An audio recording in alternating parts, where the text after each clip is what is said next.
오늘 시편 30편은 시편들 중에서 아름다운 시편으로 꼽히는 그런 시편입니다.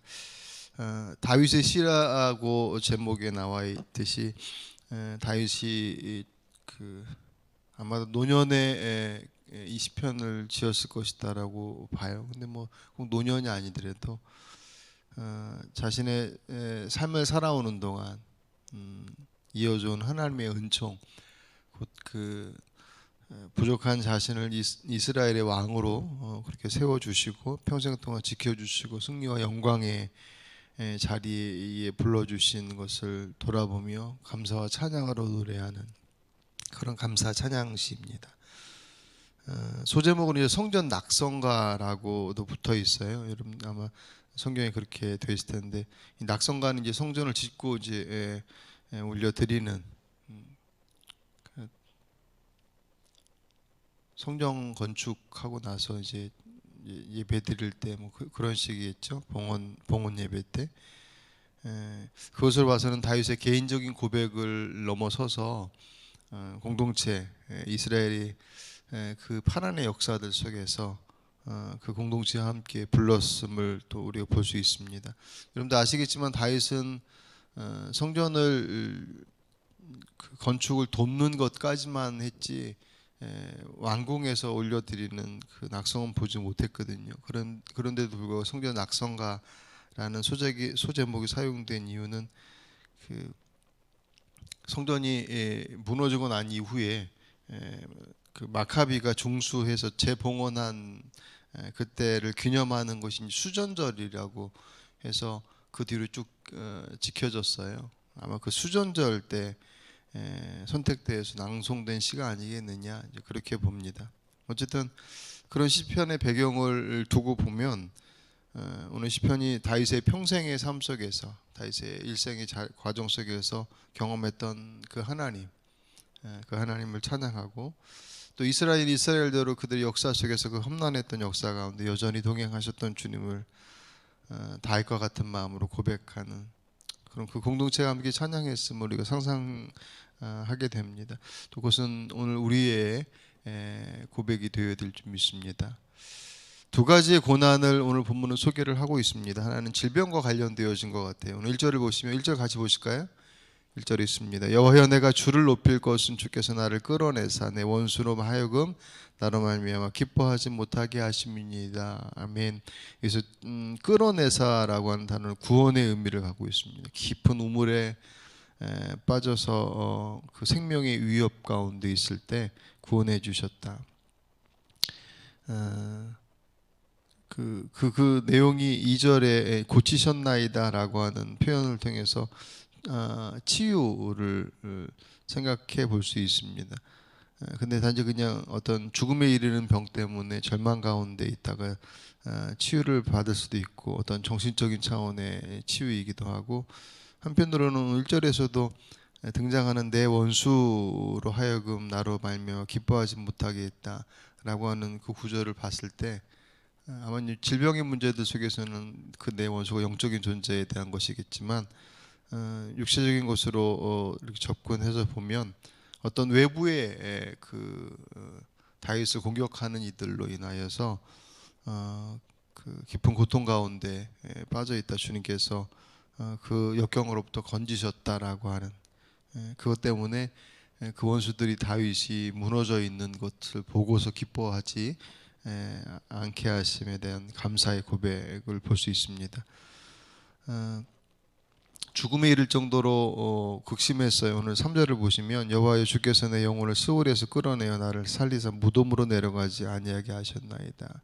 그 질병의 문제가 됐던 아니면 어떤 역경이 됐던 그것 때문에 죽음을 생각할 정도로 치명적인 위험과 어둠 속에 있었는데 하나님께서 구원해 주셨음을 고백하고 찬양하는 그 내용이 첫 번째 고난의 모습이라면, 두 번째로는 교만으로 인한 그 고난입니다. 오늘 6절을 보시면 내가 형통할 때에 이에 말하기를 영원히 흔들리지 아니하리라 하였도다. 이 내가 형통할 때라는 말은 편안함이 어려움이 없이 안락함을 누릴 때 그 스스로가 확신에 차서 영원히 흔들리지 않을 것이다라고 그렇게 자신만만했던 자신의 모습을 얘기를 합니다. 그 뭐냐면 형통함의 근거가 자기 안에 있다고 하는. 어찌 보면 이렇게 연결해서 보면 다윗이 그 말년에 인구 조사를 하잖아요. 그때 그 옆에서 신하들이 다 말리고 하는데도 불구하고 다윗이 그 인구 조사를 강행을 합니다. 그것을 통해서 이제 하나님 앞에서 영광이 아니라 자신의 영광이 드러나는 어떤 그런 모습들을 생각해 보게 됩니다. 어쨌든 그 형통의 근거가 자기로부터라고 생각하며 그 평안을 누리며 살았는데 그 생각이 틀렸음을 곧 알게 되는데 오늘 7절을 보실까요? 7절 읽습니다. 여호와여 주의 은혜로 나를 산같이 굳게 세우셨더니 주의 얼굴을 가리시며 내가 근심하였나이다. 아멘. 형통했던 이유는 자신의 헌신과 노력이나 능력 때문이 아니라 주님께서 은혜로 산같이 굳건하게 세우셨기 때문에 형통했었던 것이었다. 근데 하나님께서 얼굴을 가리시니 그 형통이 아닌 근심 가운데 처했다. 이 얼굴을 가리신다라고 하는 것은 그 하나님과의 관계 속에 있는 하나님의 백성들이 그에 합당치 못한 삶을 살아갈 때 그분과의 관계가 문제가 생겼을 때 주님께서 은총을 거두시고 그에게 진노를 내리시는 그런 장면을 의미를 합니다. 신명기 31장 17절에 보시면 내가 그들에게 진노하여 그들을 버리며 내 얼굴을 숨겨 그들에게 보이지 않게 할 것인즉 그들이 삼킴을 당하여 허다한 재앙과 환난이 그들에게 임할 그때에 그들이 말하기를 이 재앙이 우리에게 내리면 우리 하나님이 우리 가운데 계시지 않은 까닭이 아니냐 할 것이라. 아멘. 여기서도 하나님의 얼굴을 가리신다는 표현이 나오죠. 그로 인해서 그들에게 재앙이 임하는 것을 말씀하고 있습니다. 다윗이 이 교만으로 인하여서 근심하게 됐다라고 하는 상태가 어떤 상태냐? 다윗의 그 9절 말씀 보시면 내가 무덤에 내려갈 때에 나의 피가 나의 무슨 유익이 있으리요? 진토가 어떻게 주를 찬송하며 주의 진리를 선포하리이까?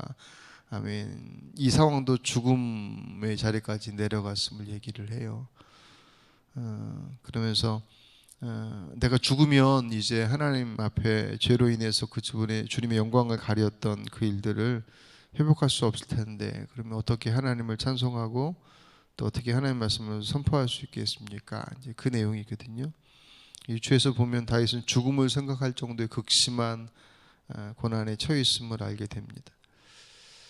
육신의 질병으로 인한 것으로부터 온 고난과 자신의 교만함으로부터 온 어찌 다윗의 인생 가운데 고난이 두 가지밖에 없었겠습니까? 근데 이 두 가지는 다른 각도에서 보면 앞에 부분은 자신의 의지와 상관없이 외부로부터 들어온 것들이에요.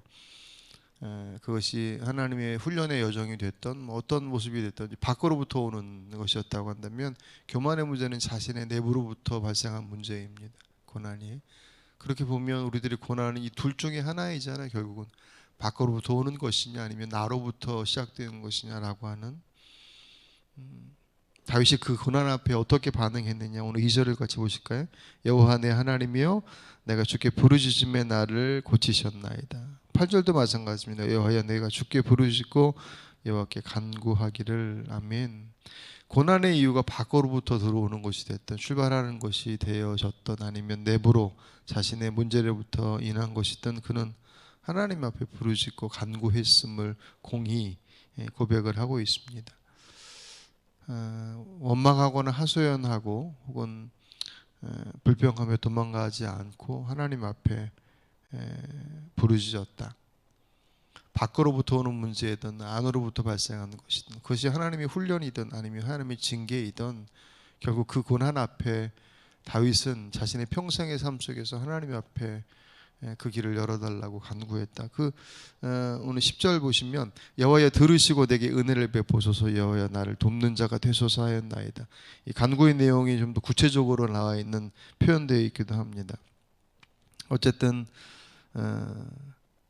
그 다윗의 간구가 하나님 앞에 받아들여지죠. 오늘 4절과 5절 같이 보실까요? 4절로 절이 있습니다. 주의 성도들아 여호와를 찬송하며 그의 거룩함을 기억하며 감사하라.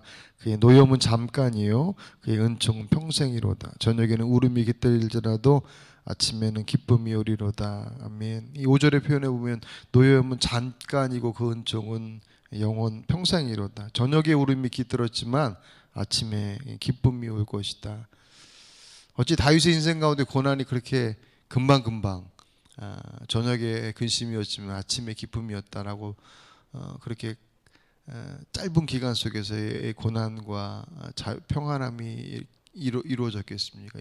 그래서 이제 다윗이 평생의 자신의 삶 속에서 뒤돌아보니 그런 거죠. 그때는 정말 죽을 것처럼 생각됐고 그 시간이 진짜 뭐 하룻밤이 됐던 아니면 1년이 됐던 몇 년이 됐던 그 시간들이 깊은 고난 가운데 고통 가운데 있었다가 회복하게 하셔서 기쁨이 되었는데 돌아서 보니 그 시간들이 저녁에 고통받아서 그렇게 힘들어했지만 주께서 아침에 회복시키는 것과 같이 그렇게 하나님께서는 자신의 삶 가운데 결국 외면하지 않으시고 응답하셨다라고 하는 고백이 가능한 것 같아요. 부르짖음이 찬송으로 바뀌었고 그리고 슬픔이 오늘 본문에 11절에 그 나오죠. 슬픔이 춤이 되게 하시고 나의 베옷을 벗기고 기쁨으로 띠띠우셨다. 단순히 그의 문제가 해결되었기 때문이기도 하겠지만 어쨌든 이 과정을 통해서 다윗은 하나님의 마음을 알게 되었던 것 같아요. 하나님은 징계와 심판이 목적이 아니라 그 은혜와 구원, 사랑이 목적이심을 알았기 때문에 그렇게 돌아보니 더 그 하나님의 모습이 더 선명하게 보이는 것이죠. 오늘 이 시편을 묵상하면서 오늘 저 여러분의 삶 속에서도 이 고백이 찬양시로 고백되어지는 것은 그들의 그 다윗의 인생 확장시키면 이제 이스라엘의 역사 속에서 있었던 그 고난의 시간들이 있잖아요. 하나님의 성전을 낙성해드리는 것이 뭐 나중에 성전 건축이 됐던 아니면 성전을 다시금 보수하여서 올려드리는 시간이 되었던 그들의 역사 속에서 함께 하셨던 주님을 돌아보니 그분께서는 자신들의 부르짖음에 결코 외면하지 아니하시고 그 고통과 아픔을 기쁨과 회복으로 세우신 분이시다라고 하는 고백을 감사함으로 올려드렸던 것처럼 오늘 우리들의 인생 속에서도 사실 제일 이제 어려운 것이 이제 그런 거죠. 고난의 때가 언제까지입니까라고 하는 오늘 5절 말씀에 그의 노염은 잠깐이고 그의 은총은 평생이로다. 그리고 저녁에는 울음이 깃들일지라도 아침에는 기쁨이 오리로다. 하나님께서 반드시 그 길에 인도하심 속에서 우리를 온전히 회복시키실 것이다라고 하는 분명한 고백이 그 안에 있습니다. 우리의 입장에서 적용해야 할 것은 이제 다윗이 하나님 앞에 부르짖어 간구했다는 장면이죠. 고난의 때 속에서 결국 우리들이 가장 선명하게 뭐 다 알고 있는 내용이죠. 다윗이 평생의 삶을 돌아볼 때 정말 그렇게 주님 앞에 부르짖었을 때 주께서 외면하지 않으셨다. 왜냐하면 우리에게 징계가 목적이 아닌 회복이 목적인 것이기 때문에 그것을 아니 하나님 앞에 감사와 찬송을 드리지 않을 수 없다는 거죠. 우리의 삶 속에서 동일하게 적용될 것이라고 생각이 되었습니다. 고난의 여정 속에서 하나님을 찬양하는 것이 결코 녹록지 않죠. 어떻게 보면 그것은 자연스럽지 못한 반응일 거예요. 고난 중에는 기도하고, 그죠? 기쁨과 감사 중에는 찬송하게 되어지는. 결국 우리들의 인생은 그 고난의 그 부르짖음 속에서 하나님께 찬송을 올려드리는 그런 찬송의 고백의 자리로 이끌어지는 것, 그것이 믿음의 사람들에게 주신 특권입니다. 오늘 이 아침 오늘 다윗을 통해서 선포한 그의 평생의 삶 속에서 인도하셨던 그 변함없으신 하나님께서 오늘 우리들의 삶 속에서도 그렇게 일하실 것들을 기대하시고 기도하시고 그분 앞에 나가시는 오늘 이 새벽이 되시길 주의 이름으로 축복합니다. 기도하십니다. 감사합니다 주님.